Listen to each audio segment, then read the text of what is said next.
পেট ফাঁপা বা পেট ফুলে যাওয়া, পেটের ভিতরে অনেক বাতাস তৈরি হওয়া রোগটা শুনতে অনেক সহজ মনে হলেও এই রোগটার চিকিৎসা করতে গিয়ে ঘাম বের হয়ে যায়।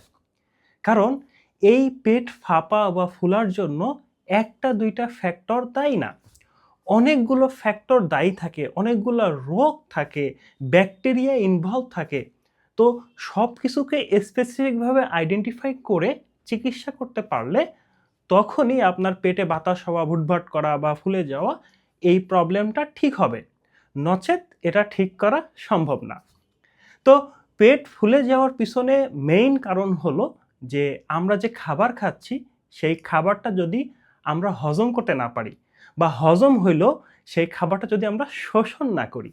এটা কখন হয়? যখন আপনার পাকস্থলীতে অ্যাসিড থাকে না। গ্যাসের ওষুধ খেয়ে অ্যাসিড বন্ধ করে রাখছেন। অথবা আপনার প্যানক্রিয়াস এনজাইম দিচ্ছে না। এনজাইম না দিলে তো খাবারগুলো ভাঙবে না। অথবা আপনার পিত্তথলি বাইল রস, পিত্ত রস দিচ্ছে না। এখন পিত্ত রস না থাকলে তো তেল চর্বি হজম হবে না। তো এজন্য যখন অ্যাসিড থাকবে না, আপনি মাংস খাবেন, মাংস খাইলে গ্যাস হয়ে যাবে। যখন পিত্ত রস থাকবে না, তখন তেল চর্বিযুক্ত খাবার খাবেন, পেটে গ্যাস হয়ে যাবে।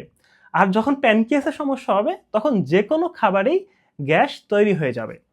আসলে যেটা হয়, আমরা যখন খাবার হজম করতে পারি না, তখন আমাদের অন্ত্রের ভিতরে তো কোটি, কোটি ব্যাকটেরিয়া থাকে। তখন আমরা যে খাবার হজম করতে পারি না, তখন তারা হজম করে। আর তারা হজম করলেই কার্বন ডাই অক্সাইড গ্যাস তৈরি করে বা বিভিন্ন গ্যাস তৈরি করে, যার ফলে পেটটা ফুলে যায়। এজন্য যদি কারো পেটে বাতাস হয় বা পেট ফুলে যাচ্ছে, তাহলে তাকে আইডেন্টিফাই করতে হবে তার কোন খাবারে পেটটা ফুলে যাচ্ছে। তাহলে সেই খাবারটা আইডেন্টিফাই করার পরে বুঝতে হবে যে তার শরীরে ওই খাবারটা হজম করার এনজাইম নাই বা ওইরকম পরিবেশ গাটের ভিতরে নাই, এজন্য হজম হচ্ছে না, পরে গ্যাস হয়ে যাচ্ছে।